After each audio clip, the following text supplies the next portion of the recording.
बिस्मिल्लाहिर्रहमानिर्रहीम। जी, आज हमारे साथ मौजूद हैं जनाब इसरारुल हक भट्ट साहब, जो कि पाकिस्तान पीपल पार्टी के सीनियर रहनुमा और नायब सदर लाहौर भी हैं। इनसे बात करते हैं। जी भट्ट साहब, अस्सलाम वालेकुम। जी वास्सलाम। जी भट्ट साहब, मौजूदा हुकूमत ने महंगाई में इस कदर इजाफ़ा कर दिया है कि गरीब अवाम की चीखें निकल गई हैं। आप इस हवाले से क्या कहना चाहेंगे? जी बिस्मिल्लाहिर्रहमानिर्रहीम। आपने बड़ा अच्छा सवाल किया मौके के मुताबिक।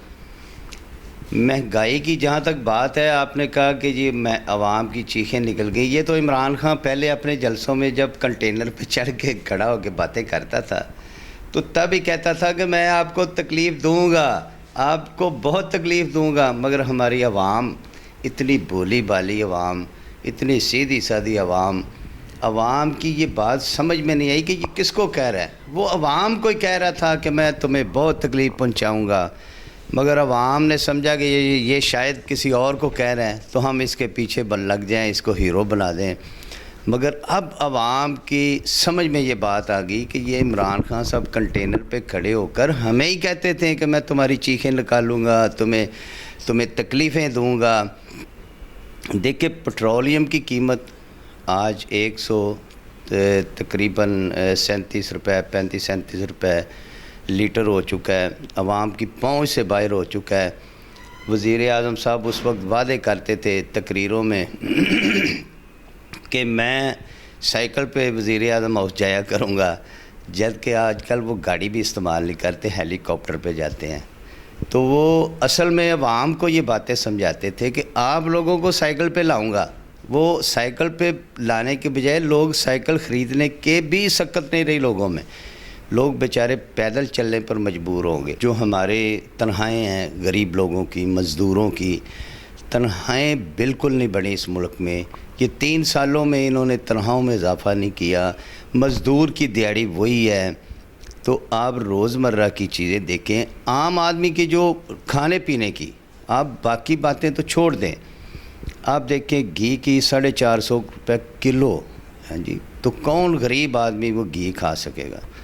कौन गरीब आदमी अपने घर के लिए, अपने बच्चों के लिए कुछ सब्ज़ी पका सकेगा? आप घी की कीमत देखें, आटे की कीमत देखें, चीनी की कीमत देखें, आप मसाला जात की कीमतें देखें। कह चुके हैं तो उस वक्त भी आपकी ख्वाहिशें बहुत ज़्यादा थीं। उस हवाले से आप क्या कहना चाहेंगे? कि मैं इस यूनियन काउंसिल से अल्हम्दुलिल्लाह अपने लोगों की दुआओं से, उनकी मोहब्बत से, उनका प्यार और खलूस से पाकिस्तान पीपल पार्टी के टिकट पे वाहिद मैं चेयरमैन 274 यूनियन काउंसिल लाहौर से मैं और मेरा पूरा पैनल यहाँ से हम मुंतखब हुए।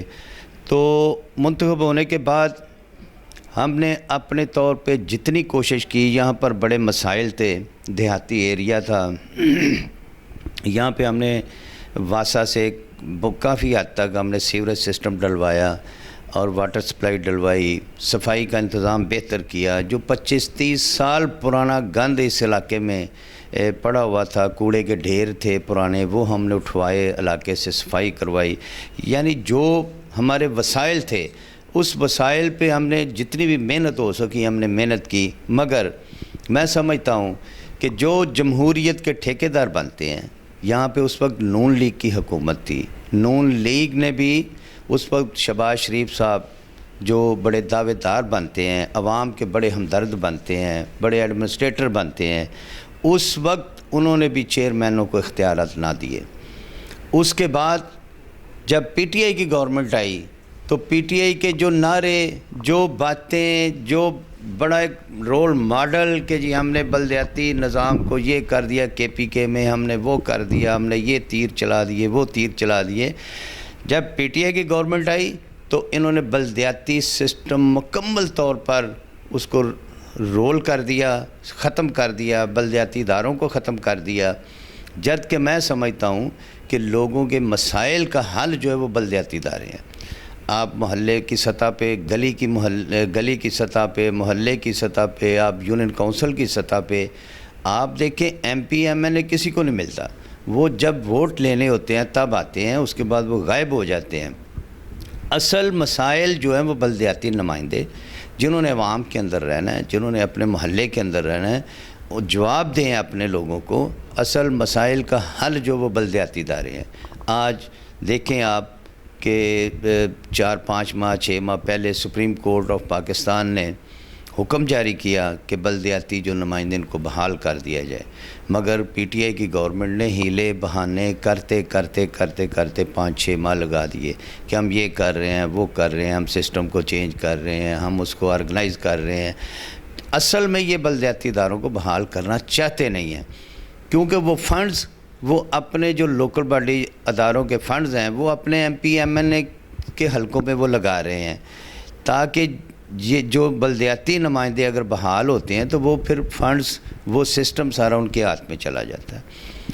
تو انہوں نے اب پی ٹی آئی کی گورنمنٹ نے اب دوبارہ جو میئر لاہور اور دوسرے بلدیاتی نمائندے سپریم کورٹ میں دوبارہ وہ توہین عدالت کے لیے گئے کہ جناب یہ ہمیں بیٹھنے نہیں دے رہا ہے، تو 2 دن پہلے supreme court of Pakistan chief justice صاحب نے مہربانی کی اور انہوں نے سختی سے کہا کہ بلدیاتی جو نمائندے ان کو میں نے بحال کیا ہے، ان کو دفتروں میں بیٹھنے دیں، ان کو چارج دیں اور بدھ کو مجھے رپورٹ دیں کہ کیا یہ اپنے دفتروں میں بیٹھ گئے ہیں۔